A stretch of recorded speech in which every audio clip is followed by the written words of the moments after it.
Truth Be Told, Ted Bigwick, 1961. Been a long time since I've responded to a video. But, I saw this on Mama Water Healing Society, and I felt it was necessary to do a video response. Okay, Fearless 2005. Um, the thing is that you need to know more about your own culture and spirituality and understand that we are living in a capitalistic patriarchal system where men are running everything. See, there's a difference between feminism, goddess worship, and matriarchy, patriarchy. They're all different in terms of what they consist of. Whether you choose to look into it or not, most of world society was a matriarchy society where women were the forebearers, the instrument of organizing communities. And, again, I already did a video on, the black woman being God. Now, the whole thing is that, no one checked me on it in the sense that I'm saying that, everything is a feminist or feminine principle, because there's a masculine principle and there's a feminine principle. But the thing is that when we talk about segment, we have to talk about Ptah, meaning, the lead female god was segment and the lead male god was Ptah, and they were created by God simultaneously, and God being a misnomer, in terms of, you cannot describe the undefinable, and God is undefinable. Now, the action when we're talking about the womb-verse and, the woman, being the creator of all things, and, you have to have both in order to have creation. But God can't be defined by just being simply female or being simply male. And yes, there's some brothers who are taking it overboard and saying that, God is a woman because we came through her. See, there's two different actions. You have there's a passive action, and then there's an assertive action. And simultaneously, when things were created, it was from nothing came everything, but the force to have everything is the masculine force, but we came from the bed of passivity.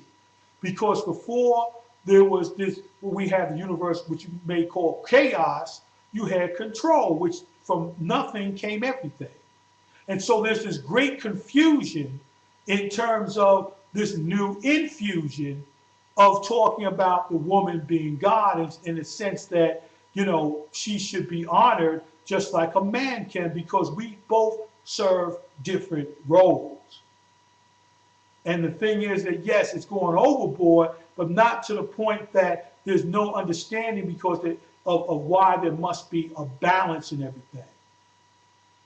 When we want to talk about being first and who came what, I know that through wisdom, knowledge is born, meaning that every person came from a woman that I know of.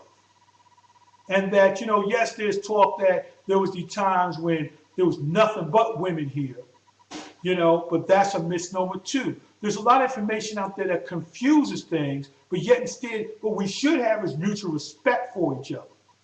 And that's what is lacking. It's like we all have a piece of feminine energy in us, but that doesn't make me a female.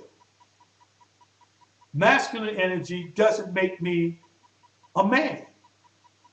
There is gender roles, and then there's energy forces. And each of those energy forces, the masculine and the feminine energy force, has to be on this earth in this universe in order to be balanced. Yes, there's some who are trying to say that, God is completely female. And then, of course, there's those who say no, that there's four levels, and the masculine is what created everything. Yes, the force or energy of exertion is a masculine force, but from where it came from is the passive. It's just like looking at a tube and realizing that, the man has a tube. It's just like the women's vagina is a tube. but at the same time, they complement each other. So, to say one is of the other, or, yes, we came from nothing, which is the zero, which is the passive, and then the creative is what moves, or the energetic force. Not to say that women are weak and men are strong. That's, again, a misnomer depending upon how you look at it. So, to say that, there is no, feminine force and God is a man is just as bad as saying God is totally a female. So you have to come to a ground in which you have an understanding of the complementary of all. Because the all is all, not just one, but all. So if you understand that, then you understand that in some instances, yes, I'm a little bit, miffed at all these men who want to put women ahead of them thinking that it's going to balance them. That's a mistake.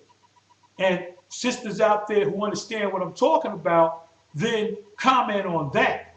And if you can't comment on that, and you're coming from, the strict whole thing of, God is a female and, she should be worshipped, then that's not true. And then not coming from a male perspective, I'm saying it's not true. I'm not saying it's incomplete. So the sisters out here who know about the completeness of what is being said, then deal with that. And if you choose not to, it's on you, no problem. But in terms of, saying that, people are being effeminate, no, some are trying to get back to balance. You have to have the feminine principle with the masculine principle. But in gender identification, no, I'm born a male, I'm a divine male. Just like there are divine females. People understand exactly who their roles are. People are not playing their position. And, regardless of whether you think you're a king and you're doing, crackhead stuff, or if you think you're a king because you can beat up on people, look up what, some definitions of kings. Not the European stuff, I ain't with that. But I'm saying that in order to be a king, it takes more than just being a man. It's just like being a queen, there's more to being, just being a female. And to be a god, there's more than whether or not it was female or male. Peace.